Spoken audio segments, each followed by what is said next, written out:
Hey everyone, it's Dash again from Broad Culture. Got some more books to review.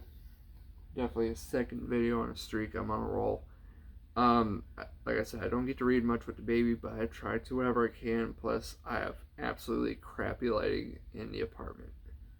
But I've got like 5 books, 2 of which I don't have on hand because one of them is somewhere on our overflowing bookshelf, and the other one I borrowed from my work because they let us sign out books. And it's quite a fun thing. Some of these books I've read fairly recently, some of them it's been a while. The first one is actually The Boys, Volume 1. Yes, just like the TV show, but the original comic source. I remember reading this back in the fall. It was definitely a fun read. Definitely something I would not expect. I found myself laughing at bits or just absolutely loving the gore and the action. But definitely something good.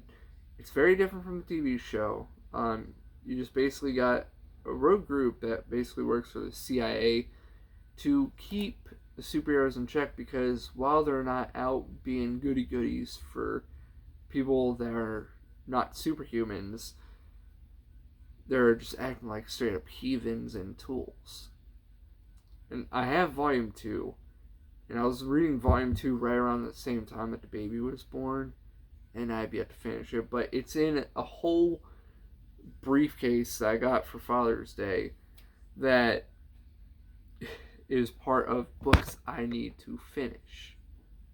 If you're wondering why the camera just shifted, I have an idiot cat named Godzilla. He's smart, yes, and the baby loves him. And he's real nice around the baby. He just can't jump right. I'll just go ahead and grab him. Come here. So yes, this is Godzilla. He's a little heathen, he's a little crackhead. And when we put him up for the night, because of the fact that he can't stay still, he likes to meow at the top of his lungs. Go away now. Yeah. Maybe I might do a video about all the books that I've yet to complete that are in my briefcase. Like, I'd probably do a video, like, of the books I'm going to plan to read in the future and the ones I'm currently reading. Another book I read was Milk and Honey, the poetry book that made Rupi Kaur famous, which it was alright, I'm not going to lie, but I found too many familiar things, and it just shows how so many basic white women just take her poems and just plaster them everywhere. Other ones, like I could see some heartbreak in there one night, and some ones that made me a little bit uncomfortable. It's an okay book. It you gotta have an acquired taste for poetry to really read it and appreciate it. I'm not gonna really recommend it to anyone because I just don't see it as that important of a book. In essence, one book that I read back in May is part of 2 books that I bought that my wife is still salty about. Because I bought the movie novelizations for Godzilla King of the Monsters and Godzilla vs. Kong. And back in May, I read King of the Monsters, which it's a great movie novelization. Definitely has some things that you do not get to see in the movies. You get to see a little more insight to some of the kaiju that were not featured, some of the titans. But it does tend to be riddled with some grammatical errors or some fluency error. And I think it's because the author, Greg Keyes, didn't really take his time with adapting the screenplay. Like, he's widely known for making the movie novelizations and some Star Wars Legends books, but he could have took his time on this. I get that he was probably rushed because the release of the movie and such, but could have taken the time.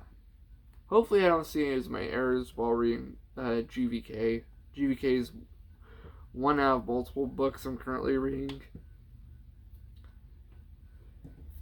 Yeah. Definitely a good read.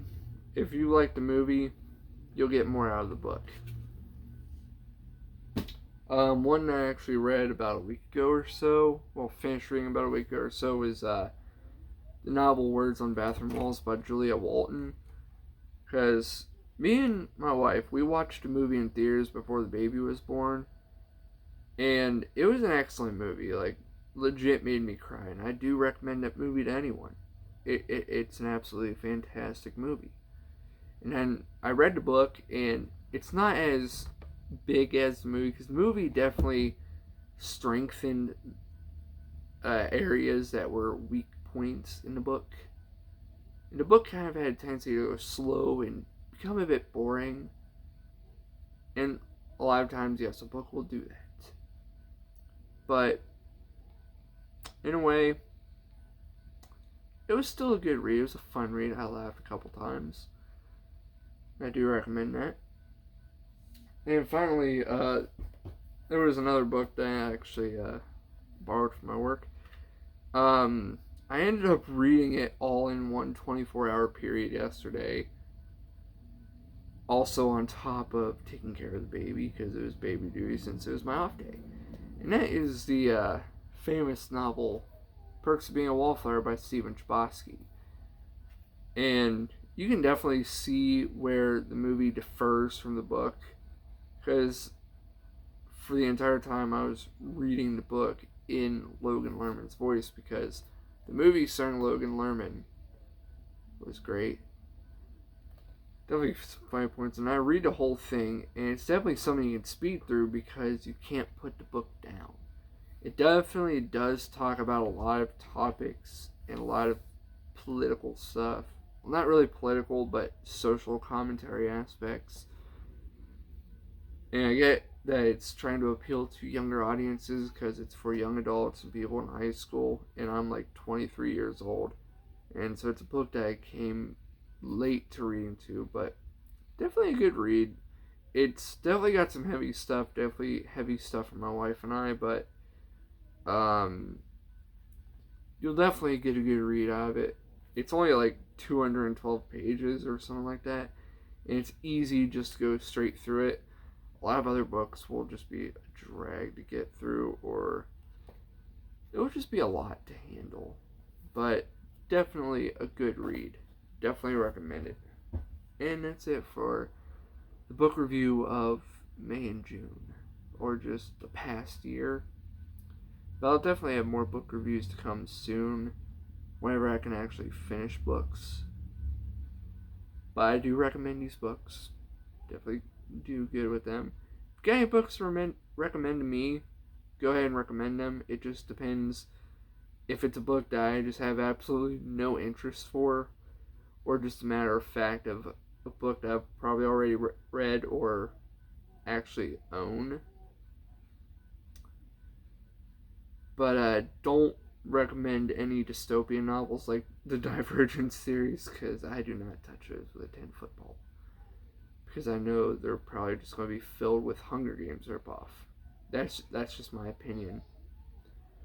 But yeah, that's book review. Go ahead and like the channel, like the video, subscribe, or whatever. I don't care.